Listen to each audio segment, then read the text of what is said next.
Hello friends, कैसे हैं आप सब। स्वागत है आपका यूपीएससी एट होम प्रविशा के यूट्यूब प्लेटफॉर्म पे। हम जो यूपीएससी एंड यूपीपीसीएस की मेंस की आंसर राइटिंग कर रहे थे, उस सीरीज़ को हमने इस टाइम पे ब्रेक दिया है। अभी हम क्या कर रहे हैं, पूरा 20,000 क्वेश्चन के माध्यम से आपका पूरा प्रीलिम्स का सिलेबस कंप्लीट कर रहे हैं, जिसमें हमने एंशिएंट हिस्ट्री कंप्लीट कर लिया है, बायो कंप्लीट कर लिया है, इन्वायरमेंट आपका कंप्लीट हो गया है और इंडियन ज्योग्राफी कंप्लीट हो गया है। मिडिवल हिस्ट्री भी 2 क्लास में कंप्लीट होने वाली है। तो जिसने इसके पहले की वीडियो नहीं देखी है, वो हमारे प्लेलिस्ट में जाके पूरा देख सकते हैं। और डेली का हमारा 2 घंटे का कंटेंट रहता है, जिसमें 30-30 मिनट की 4 वीडियो रहती हैं। आप चारों को देखेंगे, उसके बाद में आपका जो प्लेलिस्ट में जाके जो भी इसके पहले हमने कंप्लीट कराया है, 20,000 वाली जितनी भी जितने भी उसमें वीडियो पड़ी हैं, आप सारी को देखेंगे, तभी आपको इस सीरीज़ का बेनिफिट मिलेगा। क्योंकि आपके 20,000 क्वेश्चन तभी कंप्लीट होंगे जब आप हमारी सारी वीडियो को देखेंगे।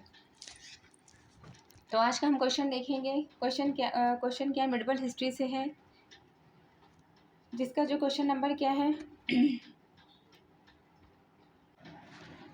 क्वेश्चन नंबर है 563। मोकासा शब्द का अर्थ है, मोकासा शब्द का अर्थ क्या है? नगद वेतन के बदले दिया गया भूमि अनुदान। मोकासा शब्द किसे कहते हैं? नगद वेतन के बदले में दिया गया भूमि अनुदान। मोकासा जागीर या संजाम या सरंजाम संज्ञाने उन भूमि अभिहस्तांकनों के लिए प्रयुक्त होती थी जो मराठों के अंतर्गत सैनिक सेवाओं के एवज में प्रदान किए जाते थे। यदि मोकासा प्रशासनिक व सैनिक सेवाओं के बदले में दिया जाने वाला एक भूमि अभिहस्तांकन था, किंतु अधिकांशतः यह सैनिक सेवाओं के बदले प्रदान किया जाता था। सिद्धांतया यह अस्थायी तौर पर प्रदान किए जाते थे, किंतु व्यवहारतया कुछ समय पश्चात ये वंशानुगत हो जाते थे। प्रशासनिक अधिकारी के रूप में मोकासादार की शक्तियाँ मध्यकालीन राजस्व अधिकारी मामलातदार के बराबर ही थी। मोकासा राजनीतिक उद्देश्यों से शिवाजी ने बंद करवा दिया था। नेक्स्ट क्या है? शिवाजी की घुड़सवार सेना में सबसे नीचे की श्रेणी का अधिकारी कौन था? तो कौन था? हवलदार। शिवाजी की घुड़सवार सेना में सबसे नीचे का अधिकारी कौन था? हवलदार था। शिवाजी की सेना का मुख्य भाग घुड़सवार और पैदल सेना थी। शाही घुड़सवार को बरगीर पुकारते थे।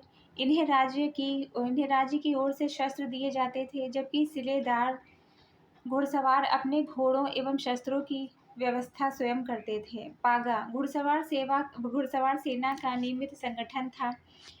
25 घुड़सवारों के ऊपर एक हवलदार, 5 हवलदारों के ऊपर एक जुमलादार, 10 हवलदारों पर एक हजारी, 5 एक हजारी के ऊपर एक पंच हजारी अधिकारी होता था। संपूर्ण घुड़सवार सेना का प्रधान सरे नौबत कहलाता था।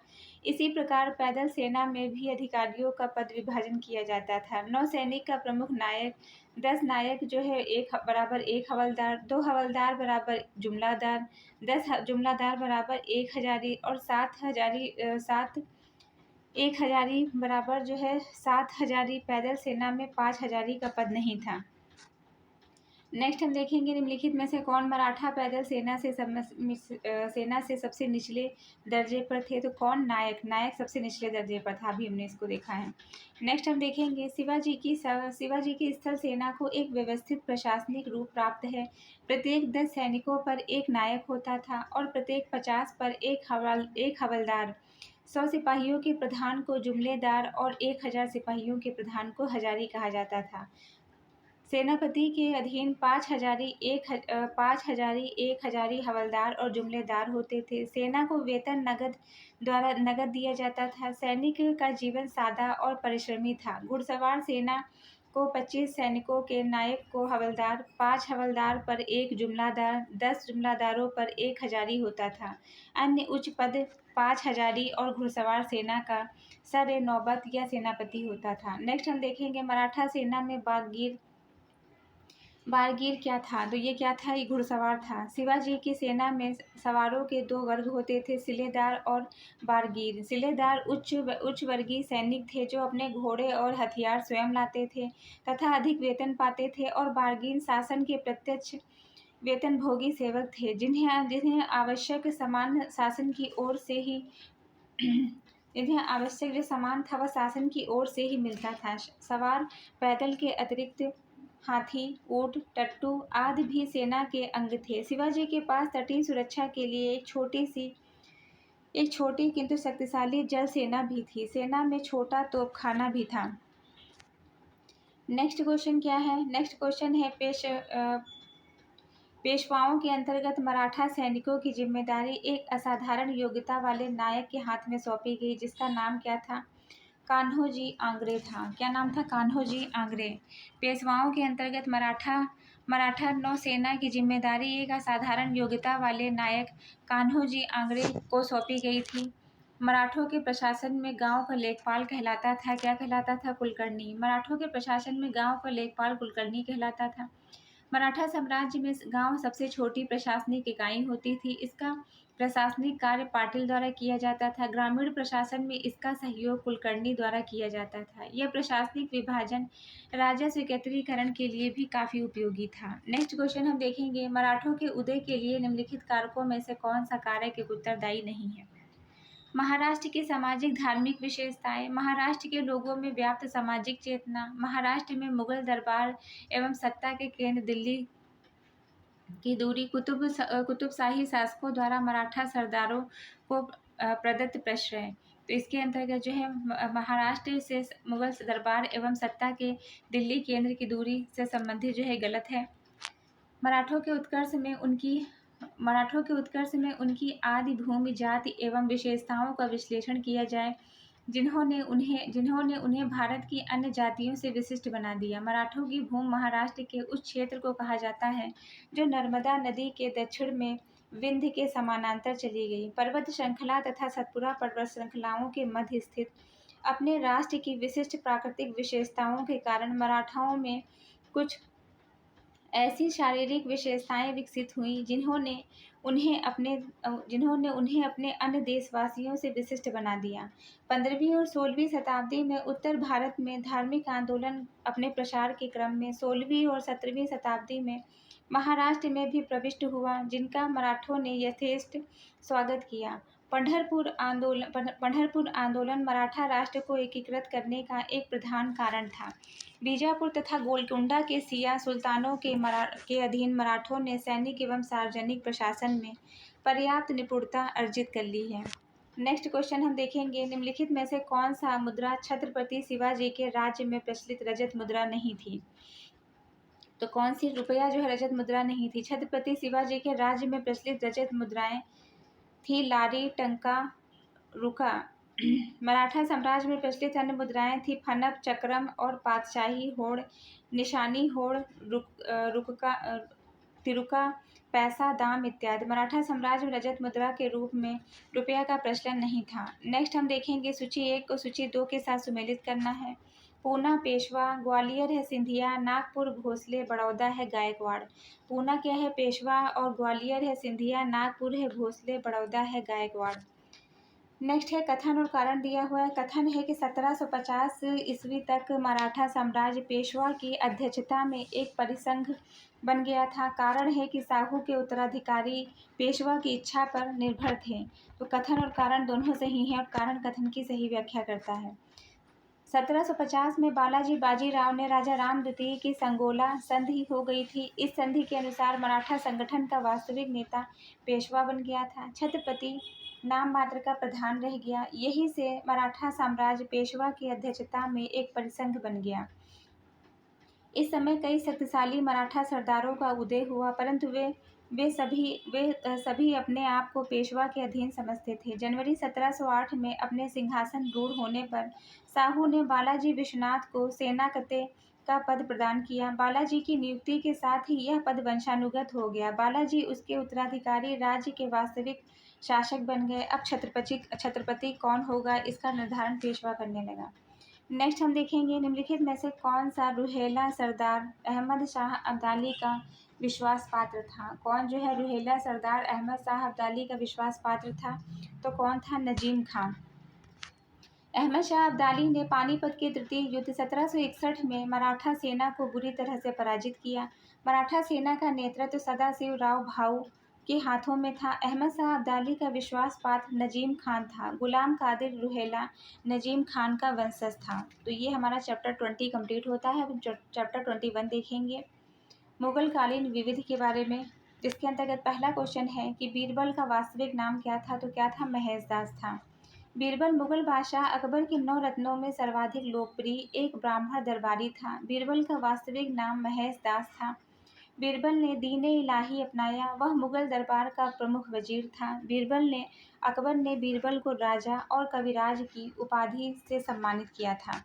नेक्स्ट क्वेश्चन है, मुगलों के शासनकाल में सबसे बड़ा पतन था, तो कौन सा था, सूरत। मुगलों के शासनकाल में सबसे बड़ा पतन सूरत था। बिरजी बोहरा सूरत का ही प्रसिद्ध व्यापारी था। कई दशकों तक सूरत के व्यापार पर उसका एकाधिपत्य बना रहा। उसके पास एक विशाल जहाजी बेड़ा था। वह अपने समय के सबसे धनी लोगों में गिना जाता था। नेक्स्ट क्वेश्चन देखेंगे, निम्नलिखित विदेशी यात्रियों के भारत आगमन के कालानुक्रम को व्यवस्थित करना है। इसके अंतर्गत जो है पहला है मार्को पोलो, फिर है इब्न तूता, फिर क्या है, वास्को डिगामा और William Hawkins. Marco Polo Venice निवासी इटालवी यात्री था, जिसे मध्यकालीन यात्रियों का राजकुमार कहा जाता था। 1292 से 1293 में भारत आया। मोरक्को का निवासी इब्न तूता 1333 में ईस्वी में भारत आया। वास्को डिगामा 1498 में भारत आया।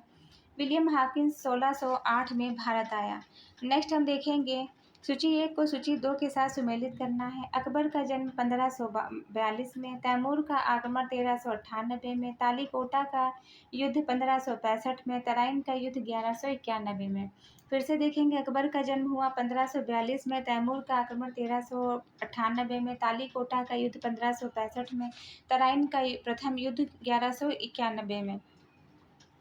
खानवा के युद्ध 1527 में बाबर और राणा सांगा के मध्य हुआ। खानवा का युद्ध कब हुआ है, ईयर क्या था, खानवा के युद्ध का ईयर था 1500 जो है 27, और पानीपत का कब युद्ध हुआ था, 1526 में हुआ था। और जो है चौसा का युद्ध कब हुआ, चौसा का युद्ध हुआ है 1539 में, हुमायूं और शेरशाह सूरी के मध्य में हुआ था। कन्नौज का युद्ध हुआ था 1540 में, हुमायूं और शेरशाह सूरी के मध्य। आप क्या याद रखेंगे कि कन्नौज का और चौसा का युद्ध जो है हुमायूं और शेरशाह सूरी के मध्य में ही हुआ था। चौसा का युद्ध 1539 में हुआ था और कन्नौज का युद्ध 1540 में हुआ था। खानवा का कब हुआ था, 1527 में। तालीकोटा का युद्ध कब हुआ, 1565 में, बहमनी और विजयनगर के मध्य में हुआ। नेक्स्ट क्वेश्चन देखेंगे, निम्नलिखित युग्मकों में से जो है उनके कालानुक्रम के अनुसार व्यवस्थित करना है। चंदेरी का युद्ध हुआ है 1528 में। चंदेरी का युद्ध कब हुआ है, 1528 में हुआ है। पानीपत का युद्ध हुआ 1526 में, और जो है खानवा का युद्ध हुआ है 1527 में। चंदेरी का युद्ध हुआ है 1528 में, और घग्गर का युद्ध कब हुआ है, 1529 में। चौसा का युद्ध 1539 में, कन्नौज का युद्ध 1540 में, और तालीकोटा का युद्ध 1565 में। नेक्स्ट हम देखेंगे, निम्नलिखित घटनाओं का जो है विचार कीजिए तथा उन्हें कालानुक्रम के अनुसार व्यवस्थित कीजिए। दौराह का युद्ध 1532 में हुमायूं और अफगानों के बीच में हुआ था। इसमें अफगान सेना की हार हुई थी। चौसा का युद्ध 1539 में हुमायूं और शेरशाह सूरी के मध्य में हुआ था। शेरशाह सूरी ने हुमायूं को बुरी तरह पराजित किया। कन्नौज का युद्ध बिलग्राम 1540 में हुमायूं और शेरशाह सूरी के मध्य में हुआ था, जिसमें शेरशाह सूरी ने हुमायूं को बुरी तरह से पराजित किया। फिर सामूगढ़ का युद्ध जो है 29 मई 1658 में शाहजहां के पुत्रों के बीच में हुआ था। उत्तराधिकार का युद्ध था। इसमें औरंगजेब ने निर्णायक विजय प्राप्त की। नेक्स्ट क्वेश्चन है, 1526 से 1556 के बीच निम्नलिखित घटनाओं के कालानुक्रम के अनुसार व्यवस्थित करना है। इसके अंतर्गत घग्गर का जो है युद्ध कब हुआ है, 1529 में घग्गर का युद्ध हुआ है। अकबर का जो है जन्म और चौसा का जो है युद्ध हुआ है। चौसा का युद्ध हुआ है 1539 में। चौसा का युद्ध हुआ है। घाघरा का युद्ध 1529 में, और बाबर एवं अफगानों के मध्य में 1531 में हुमायूं ने कलिंजर पर आक्रमण किया। चौसा का युद्ध हुमायूं और शेरशाह के मध्य 1539 में। अकबर का जन्म जो है अमरकोट के राजा बीरसाल के दरबार में 1542 में हमीदा बानो बेगम के गर्भ से हुआ है। इस प्रकार घटनाओं का सही क्रम क्या है, घाघरा का युद्ध 1539, हुमायूं का कलिंजर पर आक्रमण 1531, और चौसा का युद्ध 1539, अकबर का जो है जन्म 1542। नेक्स्ट क्वेश्चन देखेंगे, निम्नलिखित में से कौन सा सही सुमेलित नहीं है। तो बाबर जो है, खानवा का युद्ध, हुमायूं, चौसा का युद्ध, अकबर, हल्दी घाटी का युद्ध। खानवा के युद्ध बाबर और राणा सांगा के मध्य में 16 मार्च 1527 में हुआ था। चौसा का युद्ध 1539 में हुमायूं और शेरशाह के मध्य में हुआ था। हुमायूं ने गंगा नदी में कूदकर अपने प्राणों की रक्षा की थी। भारत में थर्मोपल्ली नाम से प्रसिद्ध हल्दी घाटी का युद्ध 1576 में राणा प्रताप और अकबर के मध्य में हुआ था। बल्ख युद्ध शाहजहां के शासनकाल में 1646 में हुआ था। इसमें मुराद ने बल्ख पर विजय प्राप्त की। नेक्स्ट क्वेश्चन क्या है, सूची 1 को सूची 2 के साथ में सम्मिलित करना है। 1556 पानीपत का द्वितीय युद्ध अकबर और हेमू के बीच में हुआ। 1576 हल्दी घाटी का युद्ध महाराणा प्रताप और अकबर के बीच में हुआ। 1817 से 1819 तक तृतीय मराठा युद्ध अकबर और पेशवा के बीच में। और 1799 चतुर्थ मैसूर युद्ध टीपू सुल्तान और अंग्रेजों के बीच में हुआ। नेक्स्ट क्वेश्चन क्या है, निम्नलिखित युद्धों में से जो है क्या है, कालानुक्रम देना है और शासक। पानीपत का तृतीय युद्ध हुआ है 1761 में। शासक कौन थे? अहमद शाह अब्दाली और मराठों के बीच में। पानीपत का तृतीय युद्ध कब हुआ है? 1761 में हुआ है। शासक कौन थे? मराठा और अहमद शाह अब्दाली। हल्दी घाटी का युद्ध 1776 में हुआ है। शासक कौन थे? महाराणा प्रताप और अकबर। तराइन का द्वितीय युद्ध हुआ है 1192 में। पृथ्वीराज तृतीय और मोहम्मद गौरी के बीच में हुआ है। और अजीरगढ़ का युद्ध हुआ है 1601 में अकबर और दक्षिण भारत के मीरन बहादुर के बीच में। नेक्स्ट क्वेश्चन क्या है, युद्ध है उनका वर्ष दिया गया है। बिलग्राम का जो है युद्ध कन्नौज 17 मई 1540 में। सरनाल का युद्ध 1572 में। धर्मत का युद्ध 15 अप्रैल 1658 में। जजाऊ का युद्ध 18 जून 1707 में। फिर से देखेंगे, बिलग्राम का युद्ध कन्नौज 17 मई 1540। सरनाल का जो है युद्ध 1572। धर्मत का युद्ध 15 अप्रैल 1658। जजाऊ का युद्ध 18 जून 1707 में। नेक्स्ट क्या है, सूची 1 को सूची 2 के साथ सम्मिलित करना है। तराइन का युद्ध 1192 में पृथ्वीराज चौहान और मोहम्मद गौरी के बीच में हुआ, जिसमें पृथ्वीराज चौहान पराजित हुआ है। आपको क्या याद रखना है कि तराइन का जो द्वितीय युद्ध हुआ था तो वह किसके बीच में हुआ था? 1192 में हुआ था। किनके बीच में? पृथ्वीराज चौहान और मोहम्मद गौरी के बीच में हुआ था, जिसमें पृथ्वीराज चौहान जो था वो पराजित हुआ। और 1707 में मुगल शासक औरंगजेब की मृत्यु हुई। औरंगजेब की मृत्यु कब हुई? 1707 में हुई। औरंगजेब का मकबरा कहाँ पे स्थित है? दौलताबाद। आपको ये सारे फैक्ट्स याद करने हैं।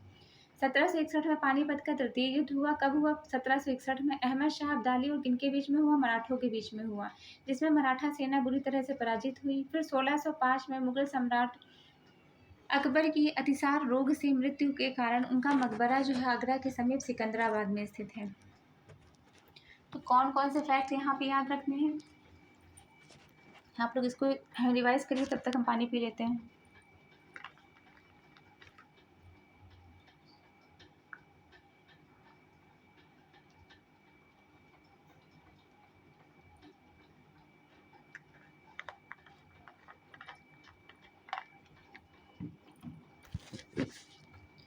क्या क्या इसमें याद करना है? जो तराइन का जो द्वितीय युद्ध हुआ है कब हुआ? 1192 में। तराइन का द्वितीय युद्ध हुआ है 1192 में।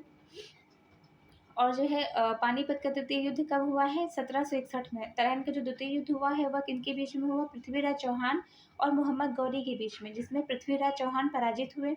और दूसरा हमने क्या इसमें फैक्ट देखा था जो याद करना है कि औरंगजेब की मृत्यु किस ईयर में हुई? तो 1707 में औरंगजेब की मृत्यु हुई। फिर क्या पॉइंट था? औरंगजेब का मकबरा कहाँ पर स्थित है? तो इनका मकबरा दौलताबाद में स्थित है। फिर पॉइंट क्या था? 1761 में पानीपत का तृतीय युद्ध हुआ। किनके बीच में हुआ ये भी आपसे पूछा जाता है। अहमद शाह अब्दाली और मराठा के बीच में हुआ, जिसमें मराठा सेना बुरी तरह से पराजित हुई। फिर हमने क्या देखा कि अकबर जो है 1605 में अतिसार रोग से उसकी मृत्यु हो गई और उसका मकबरा कहाँ पर स्थित है? आगरा के निकट सिकंदराबाद में स्थित है। तो ये सारे फैक्ट्स आपको याद रखने हैं। नेक्स्ट हम देखेंगे इलाहाबाद की संधि 1765 में, मंगलौर की संधि 1784 में, सलबई की संधि 1782 और मद्रास की संधि जो है 1769। फिर से देखेंगे, इलाहाबाद की संधि 1765 में, मंगलौर की संधि 1784 में, सालबाई की संधि 1782 में और मद्रास की संधि 1769 में। नेक्स्ट क्वेश्चन क्या है, निम्नलिखित में से किस इतिहासकार ने शेरशाह सूरी को अकबर महान से भी बेहतरीन राष्ट्र निर्माता माना है? क्या माना है? निम्नलिखित में से मतलब इतिहासकार ने जो है शेरशाह सूरी को अकबर से ज़्यादा महान और बेहतरीन राष्ट्र का निर्माता माना है। तो डॉक्टर जो है आर कानूनगो ने शेरशाह को डॉक्टर आर कानूनगो ने शेर शाह को अकबर से भी श्रेष्ठ रचनात्मक बुद्धि वाला राष्ट्र निर्माता माना है। उन्होंने यह सिद्ध कर दिया कि शासन प्रबंधन समिति प्रतिभा की दृष्टि से शेरशाह अफगानों में सर्वश्रेष्ठ थे। डॉक्टर आर कानूनगो ने अपना मत तारीख ए शेरशाही को ही आधार बनाया था। नेक्स्ट क्या है? नेक्स्ट क्वेश्चन है, हल्दी घाटी के युद्ध में महाराणा प्रताप के अलावा राजपूत का सेनापति कौन था? तो कौन था, मतलब हल्दी घाटी के युद्ध में जो महाराणा प्रताप के अलावा जो है राजपूत सेना का जो है सेनापति कौन था? तो कौन था? हकीम सूर। हल्दी घाटी का युद्ध कब हुआ ये आपको याद रखना है, 1576 में। महाराणा प्रताप और मुगल सेनापति मान सिंह एवं आसफ खां के मध्य लड़ा गया था। मतलब आपसे पूछा जाए कि हल्दी घाटी का युद्ध किनके किनके बीच में लड़ा गया था, तो यह जो है महाराणा प्रताप और मुगल सेनापति मानसिंह और आसफ खां के जो है बीच में लड़ा गया था। राजपूत योद्धाओं के अलावा राणा प्रताप की सेना के अग्रभाग का नेतृत्व अफगानों की टुकड़ी के हकीम खान सूर कर रहा था। राणा प्रताप की सेना में भीलों की एक छोटी टुकड़ी शामिल थी। यह राणा प्रताप की मुगलों के साथ आमने सामने की आखिरी लड़ाई थी।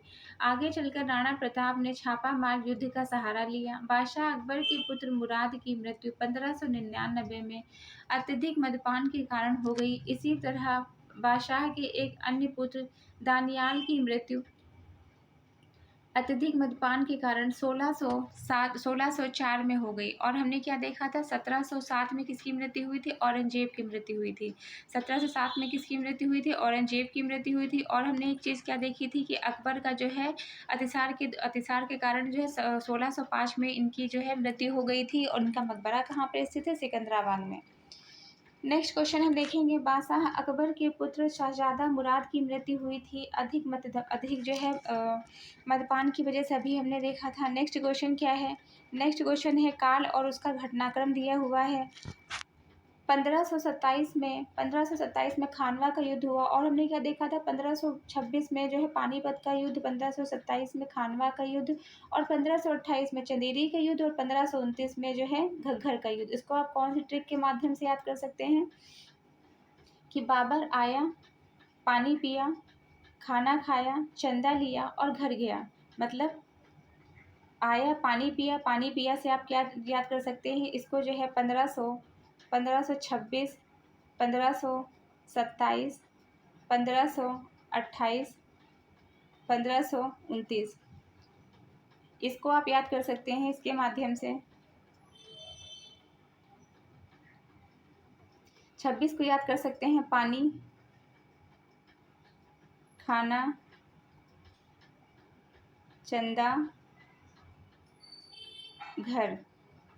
मतलब 1526 में पानीपत का युद्ध, 1527 में खानवा का युद्ध, 1528 में चंदा मतलब चंदेरी का युद्ध, और 1529 में जो है घग्गर का युद्ध। इसको आप इस तरह से याद कर सकते हैं। ये ट्रिक है, आप चाहें तो इस तरह से इसको याद कर सकते हैं। नेक्स्ट हम देखेंगे,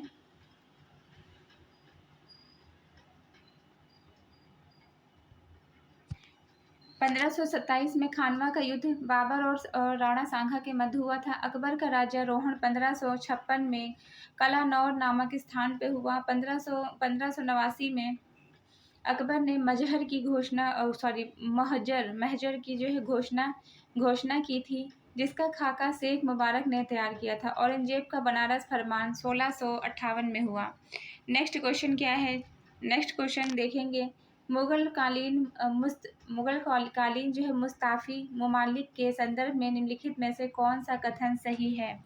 तो इसके संदर्भ में क्या है, राजस्व विभाग के अधिकारी, राजस्व के आय व्यय जांच करने वाले अधिकारी इसके संदर्भ में सही है।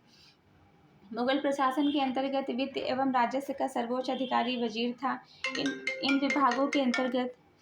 इन विभागों के अलावा अन्य विभागों में वजीर और दीवान का प्रभाव होता था। दीवान की सहायता के लिए अनेक अधिकारी होते थे, जैसे दीवाने खालसा, शाही भूमि की देखभाल, दीवाने तन, वेतन और जागीरों की देखभाल, मुस्तौफी, आय व्यय की लेखा जोखा की जांच करने संबंधित, मुस्तौफी ए ममालिक, महालेखा परीक्षक, राज्य के खर्चों की जांच करता था। नेक्स्ट क्वेश्चन हम देखेंगे, मुगल काल में निम्नलिखित में से क्या अधिकार कृषक अपनी निजी भूमि पर मतलब मुगल काल के अंतर्गत जो है निम्नलिखित में से कौन सा अधिकार जो है कृषक का अपनी निजी भूमि पर होता था? तो कौन सा? केवल भूमि में रहने का अधिकार, केवल भूमि के विक्रय का अधिकार, केवल भूमि को दान देने का अधिकार, या उपयुक्त सभी प्रकार के अधिकार। मुगल काल कृषक वर्ग 3 वर्गों में विभाजित था। खुद कास्त, पाही कास्त, मुजारियान। खुद कास्त किसान वे खेतिहर होते थे जो उसी गांव की भूमि पर खेती करते थे जिसके वे निवासी होते थे। इन्हें अपनी भूमि पर स्थायी एवं वंशानुगत स्वामित्व प्राप्त होता था। इन्हें अपनी भूमि को बटाई पर देने या बेचने का अधिकार था। पाई एवं पाही कास्त वे किसान होते थे जो दूसरे गांव में अस्थायी रूप से जाकर बटाईदार के रूप में कार्य करते थे। मुजारियान किसान के पास इतनी कम भूमि होती थी कि वह उसे ना तो बेच सकता था और ना ही रहन कर सकता था।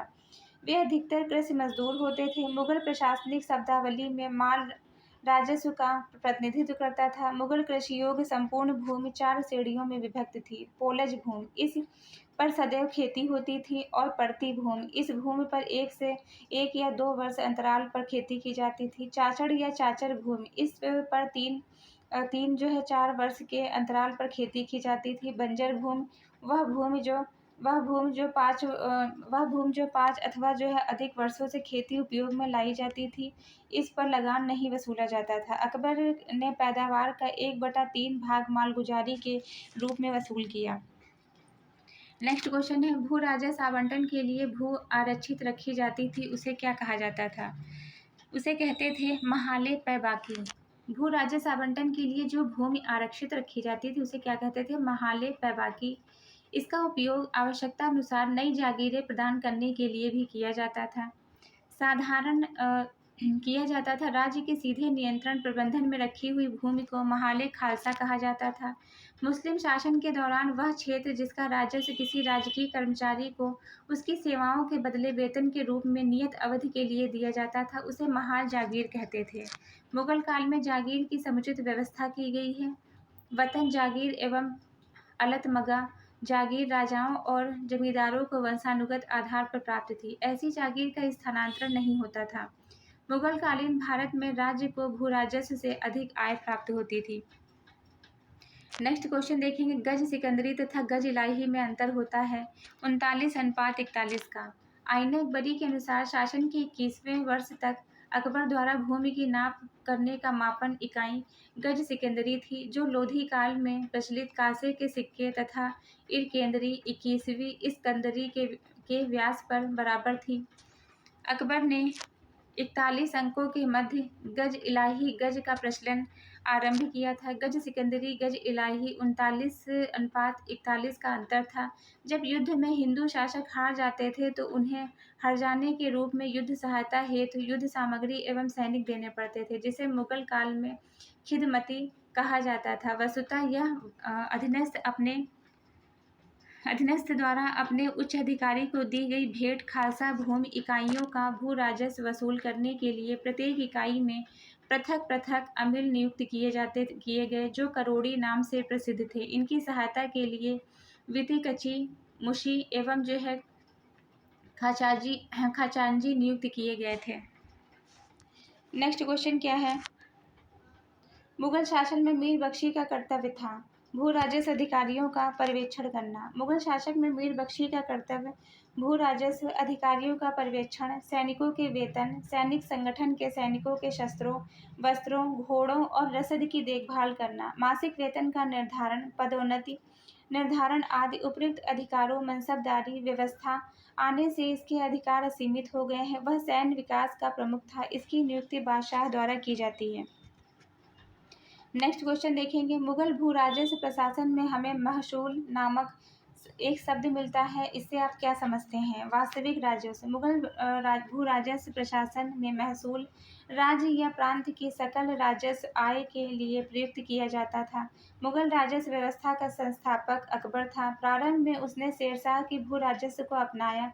अकबर और उसके उत्तराधिकारियों के शासनकाल में राजस्व निर्धारण की 4 प्रमुख प्रणालियाँ प्रचलित थीं, जिसमें जो है जब्ती या दहशाला प्रणाली, गल्ला बक्सी या भोली, कनकूत नक्श। इस काल में भू राजस्व की फसलवार नकदी अनुसूचियों के कारण दस्तूरुल अमल में अवलिखित किया जाता था। मुगल काल में छोटे जागीरदारों के लिए अपनी जागीर से दूर रहकर भू राजस्व वसूल करना कठिन था, अतः उन्होंने अपनी जागीरदारी को इजारा भू राजस्व वसूलने का ठेके पर देना प्रारंभ किया। कभी-कभी बड़े जागीरदार भी अपनी जागीर इजारा पर देते थे। यह प्रथा कृषकों के लिए अभिशाप थी। तो ये आज की क्लास जो है यहीं पे समाप्त होती है। आप लोगों को इसकी आगे की क्लास जो है नेक्स्ट वीडियो में मिलेगी, जो कि इसका मेडिवल हिस्ट्री की लास्ट क्लास होगी। आप लोगों को ये सीरीज़ कैसी लग रही है हमारे कमेंट सेक्शन में ज़रूर बताइए। हमारा डेली का 2 घंटे का कंटेंट रहता है, जिसमें 30-30 मिनट की 4 वीडियो रहती हैं। आप उन चारों को देखिए, उसके बाद में जो भी प्लेलिस्ट में जो है, जो हमने एंशिएंट हिस्ट्री और इंडियन ज्योग्राफी, एनवायरनमेंट और बायो जो कंप्लीट करवा दिया है, उसको भी आप 3 से 4 बार जो है देख डालेंगे, तो आपको सारे फैक्ट्स बहुत ही आसानी से याद हो जाएंगे, जिसका फ़ायदा आपको एग्ज़ाम में मिलेगा। तो हमारे कमेंट सेक्शन में ज़रूर बताइए कि आप लोगों को ये सीरीज़ जो चल रही है कैसी लग रही है। ऐसे ही पढ़ते रहिए, लाइफ में आगे बढ़ते रहिए, यूपीएससी एट होम प्रविशा के साथ प्रीलिम्स मेंस प्रैक्टिस करते रहिए। Thank you.